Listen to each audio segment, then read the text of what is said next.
Treinaram a inteligência artificial, sabe? Não é só apertar um botão.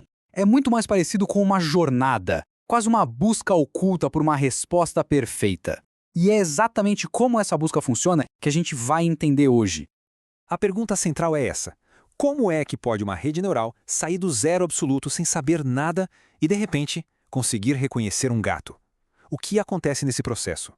Bom, a gente pode imaginar esse treinamento como uma expedição por uma paisagem gigante, cheia de montanhas e vales. O objetivo é um só: encontrar o ponto mais baixo de todos, o vale mais profundo. O problema? O caminho para chegar lá é cheio de armadilhas. Certo, vamos mergulhar nesse desafio então. O que significa na prática encontrar esse tal ponto mais baixo? Essa paisagem tem um nome: é a paisagem de perda. Pensa nela como um mapa em 3D. Cada ponto nesse mapa é uma versão possível da nossa IA, e a altitude de cada ponto é o tamanho do erro que essa versão comete. Então, nosso trabalho é simples: achar o vale mais fundo possível, onde o erro é mínimo. Ok, então se a gente tem esse mapa, como é que a gente navega por ele? As ferramentas para isso evoluíram muito, sabe? Foi como sair de uma bússola bem simplesinha para um GPS super avançado. A primeira ferramenta, a mais básica de todas, se chama Descida de Gradiente Estocástica, ou SGD. Ela funciona como uma bússola bem antiga. Só aponta para onde o terreno desce mais rápido. Parece uma boa ideia, né? Só que na prática, essa bússola se perde muito fácil. E é aí que as armadilhas aparecem. Quando o SGD entra em um vale muito estreito e íngreme, ele fica zigue-zagueando de uma parede para outra sem conseguir avançar. Pior ainda, quando ele chega numa área quase plana, um ponto de sela, ele simplesmente para, fica preso. E como ele toma decisões com base em pouca informação de cada vez, o caminho fica todo irregular, todo ineficiente. Aí veio a primeira grande sacada para resolver isso: adicionar momentum. A ideia é genial. É como se, em vez de um explorador a pé, a gente soltasse uma bola de boliche pesada no topo da montanha. Ela não vai parar em qualquer trechinho plano. O impulso, o momentum, carrega ela para frente. E ela desce os vales de forma suave, sem ficar batendo de um lado para o outro. O caminho fica bem mais direto. A diferença é gritante. É da água para o vinho. O SGD é o explorador perdido. Fica preso, zigue-zagueia, desperdiça movimento. Já um otimizador moderno, como o Adam, é outra história. Ele não só usa o momento para suavizar o caminho, como também se adapta ao terreno. Ele acelera em trechos fáceis e vai com mais cuidado nos difíceis. É um outro nível de navegação. E é por isso que o Adam, hoje em dia, é o padrão da indústria. Ele funciona como esse GPS super sofisticado, que combina as melhores ideias para achar o caminho mais rápido e seguro até o fundo do vale, desviando da maioria daquelas armadilhas que prendiam os métodos antigos. Ok, então beleza. Usando o Adam, a gente consegue chegar no fundo do vale. Missão cumprida, certo? Não tão rápido. Existe uma outra armadilha, talvez a mais perigosa de todas: o overfitting. É quando a gente vence a batalha do treinamento, mas perde a guerra do mundo real. Pensa no seguinte: o que adianta o modelo encontrar um vale super profundo, um erro quase zero, se ele chegou lá não por ter aprendido de verdade, mas por ter simplesmente decorado as respostas da prova?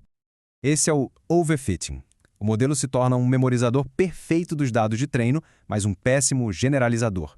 Ele acerta tudo que já viu antes, mas quando aparece um dado novo que ele nunca viu, ele não sabe o que fazer. Isso porque ele não aprendeu o padrão, a regra geral. Ele memorizou os detalhes, o ruído, as exceções. E aí, na prática, ele se torna inútil. Para evitar que a IA colhe na prova, criaram uma solução brilhante e que parece até meio contraintuitiva: o dropout. A ideia é basicamente forçar a rede a aprender do jeito mais difícil. Muitas vezes, o overfitting acontece porque alguns neurônios começam a depender demais uns dos outros. Eles formam tipo umas panelinhas, um processo chamado coadaptação. É um sistema muito frágil. Se um desses neurônios principais falhar ou receber uma informação estranha, o castelo de cartas inteiro desmorona. O Dropout combate isso de um jeito radical. Durante o treinamento, a cada passo, ele simplesmente desliga uma parte dos neurônios de forma totalmente aleatória. Isso força os neurônios que sobraram a se virarem sozinhos, a aprenderem de forma mais robusta, sem depender daquela panelinha de sempre. É uma sabotagem do bem.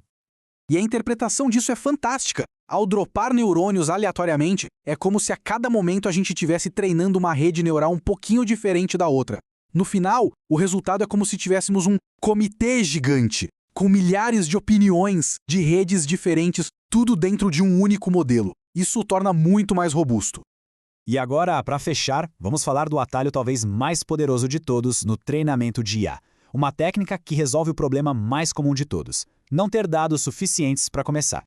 Sabe aquela ideia de que para usar Deep Learning precisa ter uma base de dados gigantesca, do tamanho das que o Google ou o Facebook têm? Então, isso é um mito. E ele foi derrubado graças a uma técnica chamada aprendizagem por transferência, ou Transfer Learning. A ideia aqui é genial de tão simples. Para que começar do zero se alguém já fez a maior parte do trabalho? A gente pega um modelo que já foi treinado com milhões de imagens, um modelo que já sabe o que são bordas, cores, texturas, congela este conhecimento básico e treina só a parte final do modelo com os nossos dados, que podem ser bem poucos, para ele aprender a nossa tarefa específica, como, sei lá, diferenciar raças de cachorro. O poder disso é imenso. Com o Transfer Learning, a gente consegue resultados de altíssima qualidade, com muito menos dados, muito menos tempo e muito menos custo computacional. Hoje em dia, começar um projeto do zero é a exceção. O padrão, a regra do jogo, é usar a aprendizagem por transferência. Então, no fim das contas, fica claro que treinar uma IA não tem nada de mágico. É uma arte, uma busca sofisticada. Exige as melhores ferramentas para navegar na paisagem de perda, como o Adam, exige defesas contra as armadilhas de memorização, como o Dropout, e, acima de tudo, exige a inteligência de saber usar atalhos e não reinventar a roda, como no Transfer Learning. Isso tudo nos deixa com uma pergunta para refletir. Conforme esses modelos se tornam cada vez mais especialistas em navegar por esses mundos internos, por essas paisagens de perda tão complexas, o que isso realmente significa sobre a capacidade deles de entender o nosso mundo?